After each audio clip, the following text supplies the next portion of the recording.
Hello, welcome to Nostu Flavours. ഇന്നൊരു ചട്നി ഉണ്ടാക്കിയാലോ? പുതിന ചട്നിയാണ് ഉണ്ടാക്കാൻ ഉദ്ദേശിക്കുന്നത്. മെയിൻ ഇൻഗ്രീഡിയൻ്റ് അറിയാമല്ലോ, പുതിന തന്നെ. പുതിനയ്ക്ക് ഒരുപാട് ഹെൽത്ത് ബെനിഫിറ്റ്സ് ഉള്ളത് എല്ലാവർക്കും അറിയാമല്ലോ അല്ലേ?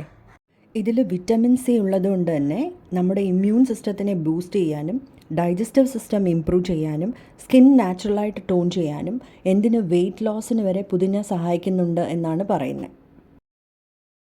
ഇനി നമുക്ക് ചട്നി ഉണ്ടാക്കാം. ഞാനിവിടെ ഒരു കെട്ട് പുതിന തണ്ട് മാറ്റി ഇല മാത്രം കഴുകി വൃത്തിയാക്കി എടുത്തിട്ടുണ്ട്.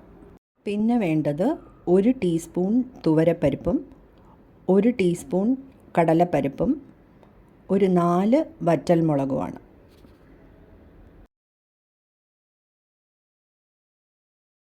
കുറച്ച് പുളിയും 2 ടേബിൾ സ്പൂൺ തേങ്ങയും കൂടി വേണം. ഇനി നമുക്ക് തുവരപ്പരിപ്പും കടലപ്പരിപ്പും വറ്റൽമുളകും കൂടി ഡ്രൈ റോസ്റ്റ് ചെയ്ത് എടുക്കാം.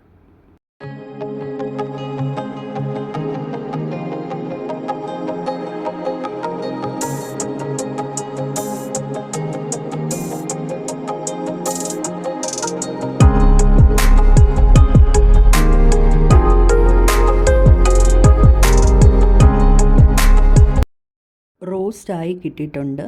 ഇത് നമുക്ക് മാറ്റി വയ്ക്കാം.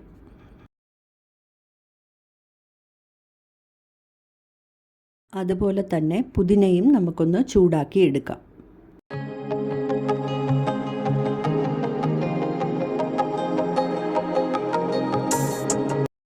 പുതിന നല്ലപോലെ ചുരുങ്ങി വന്നിട്ടുണ്ട്. ഇനി നമുക്ക് സ്റ്റൗ ഓഫ് ചെയ്യാം.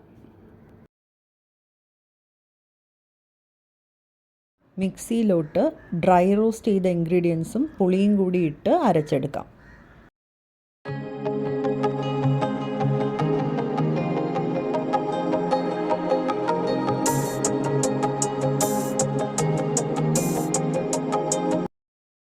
പൊടിച്ചെടുത്തിട്ടുണ്ട്. ഇനി ഇതിലോട്ട് നമുക്ക് പുതിനയും തേങ്ങയും ഉപ്പും കൂടി ആഡ് ചെയ്യാം.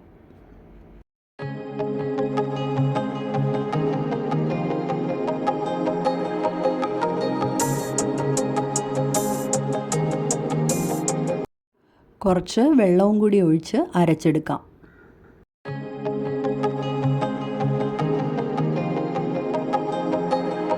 നല്ലപോലെ അരഞ്ഞു കിട്ടിയിട്ടില്ല, അതുകൊണ്ട് നമുക്ക് കുറച്ചുകൂടെ വെള്ളം ഒഴിച്ച് അരച്ചെടുക്കാം.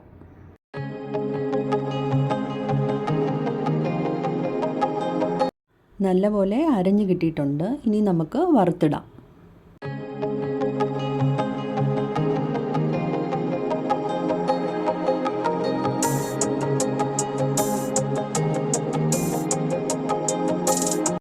ഒരു പാൻ അടുപ്പത്ത് വെച്ച് എണ്ണ ഒഴിച്ചു കൊടുക്കാം. 2 ടീസ്പൂൺ നല്ലെണ്ണയാണ് ഞാനിവിടെ എടുത്തിരിക്കുന്നത്.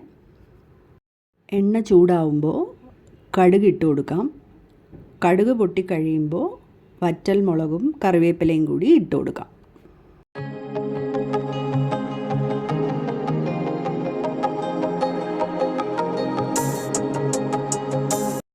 ഇനി ഇതിലോട്ട് അരച്ച് വച്ചിരിക്കുന്നതിട്ട് വെള്ളമെല്ലാം വറ്റി നല്ല ഡ്രൈ ആവുന്നവരെ വഴറ്റിയെടുക്കാം.